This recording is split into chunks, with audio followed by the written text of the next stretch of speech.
చేసిన, బస్సులలో ఉచితం కాదు, బస్సు యజమానులను మా ఆడబిడ్డల్ని చేసిన, 67,616 లెక్క కట్టి, నీకు ఒకవేళ లెక్క మీద అనుమానం ఉంటే తారీఖు చెప్పు.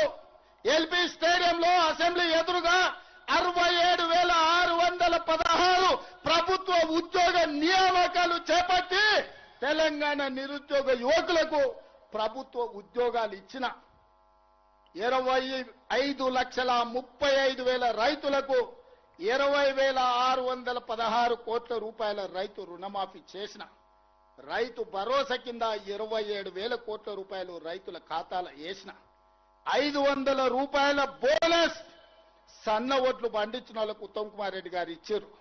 వ్యవసాయానికే 1,56,000 కోట్ల రూపాయలు ఈ 30 నెలల ఖర్చు పెట్టిన. ఇట్లా నేను చెప్పుకుంటా పోతే చెప్తే రామాయణం రాస్తే భారతం అంత అయితే ఈ 30 నెలల నేను చేసింది. నీ 10 ఏళ్ల పాలన, నా 30 నెలల పాలన, 2.5 ఏళ్ల పాలన ఎప్పుడు చర్చ చేద్దామో చెప్పు. రా అసెంబ్లీకి. నువ్వు శాతనైతే, నీకు పౌరుషం ఉంటే, నీ పేరు చంద్రశేఖరరావు అయితే అసెంబ్లీకి రా. నీ 10 ఏళ్ల పాలన మీద, నా 2.5 ఏళ్ల పరిపాలన మీద చర్చ చేద్దాం. ఓవేళ చర్చలో ఓడితే అక్కడికక్కడ నేను నీ క్షమాపణ చెప్తా. లేకపోతే నోరు మూసుకొని గా ఫామ్ హౌస్ లో బోర్ల బొక్కల వండుకొని, నిన్ను అడిగినోళ్ళు లేదు, నిన్ను పట్టించుకున్నోళ్ళు లేదు. తాడు బొంగరం లేని వాళ్ళని ఇద్దరిని బిల్లా రంగాలను ఊరి మీదకి వదిలేడు. వాని మీద వీడు, వీని మీద వాడి, ఇద్దరికి నమ్మకం లేదు.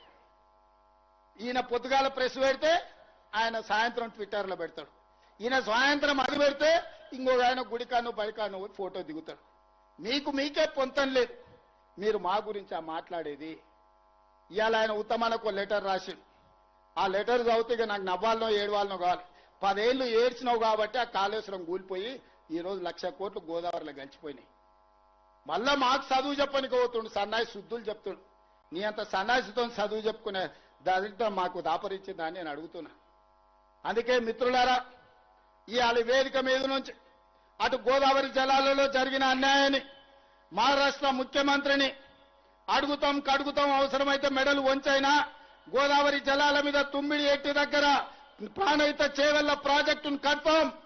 ఖచ్చితంగా భారతీయ జనతా పార్టీ నాయకులు కూడా మీరు అనుకుంటున్నారేమో, తమాషా అనుకుంటున్నారేమో, మిమ్మల్ని ఆదిలాబాద్, మెదక్, అదే విధంగా నిజామాబాద్, కరీంనగర్ లో మీరు ఎంపీలుగా ఉంటాం అనుకుంటున్నారేమో. గోదావరి జలాల మీద మహారాష్ట్ర ముఖ్యమంత్రి దాగుడు మూతలు ఆడుతుండు. చర్చలకు రమ్మంటే రాకుండా పారిపోతున్నాడు. ఎన్ని రోజులు వారిపోతారు? మిమ్మల్ని ఊరు నుంచే తరిమే రోజు వస్తుంది. మర్యాదగా మహారాష్ట్ర ముఖ్యమంత్రిని చర్చలకు పట్టుకురండి. గోదావరి జలాల మీద తుమ్మిడేటి దగ్గర ప్రాజెక్టు కట్టి 100 టీఎంసీల నీళ్లు తీసుకొచ్చి శ్రీపాద ఎల్లంపల్లిలో పోసి ఆదిలాబాద్, కరీంనగర్, నిజామాబాద్, మెదక్ వరకు రైతాంగ కష్టాలు తీర్వడానికి పక్క ప్రణాళికతో ముందుకు పోదాం. గోదావరి జలాల సమస్యను పరిష్కరించుకుందాం. ఇక కృష్ణానది జలాలు 60 ఏళ్ల నుంచి రావణ కాష్టం లాగా రగులుతుంది. 60 ఏళ్ల నుంచి రాయలసీమలతో కొట్లాడాలి, ఆంధ్రలతో కొట్లాడాలి, గుంటూరు గుడివాడతో కొట్లాడాలి. ఈ సమస్యకు శాశ్వత పరిష్కారం వద్దా? పరిష్కారం కావాలంటే చర్చలు చేయాలనా లేదా? ఇవాళ మనం మాట్లాడినప్పుడల్లా చంద్రశేఖరరావు దానికి అడ్డం పడతాడు. తిర్రి మాటలు మాట్లాడతాడు, ఎర్రి మాటలు మాట్లాడతాడు. అట్లెట్లా మాట్లాడతారంట. భగవంతోనైనా పక్క దేశంతోనైనా సమస్యలు ఉన్నప్పుడు చర్చలు చేయకుంటే ఎప్పుడైనా పరిష్కారం అయినాయా?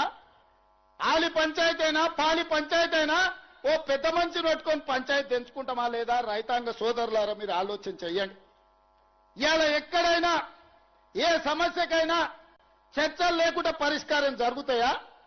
పక్క రాష్ట్రంతో నేను చర్చలు చేస్తా అంటే నా మీద బురద జల్లాలనే ప్రయత్నం చేస్తున్నాను. నువ్వు బురద జల్లినా, తల కింది కాలు మీదకి చేసుకున్నా, నువ్వు పోయి సీసల తలకాయ పెట్టి సచ్చినా, పక్క రాష్ట్రంతో చర్చలు చేసి డిసెంబర్ లోపల పాలమూరు రంగారెడ్డి ఎత్తిపోతలకు 90 టీఎంసీలకు వాళ్ళ మీద ఒత్తిడి తెచ్చైనా, కొట్లాడైనా ఆంధ్రప్రదేశ్ నుంచి ఎన్ఓసీ తీసుకొచ్చి పాలమూరు రంగారెడ్డి ఎత్తిపోతలకు 90 టీఎంసీల నీళ్లకు అనుమతి తీసుకొచ్చే బాధ్యత నాది. అదే విధంగా డిండి ప్రాజెక్టుకు 20 నుంచి 30 టీఎంసీలకు నీళ్లకు అనుమతి తెచ్చే బాధ్యత నాది. ఇవన్నీ చేసుకుంటూ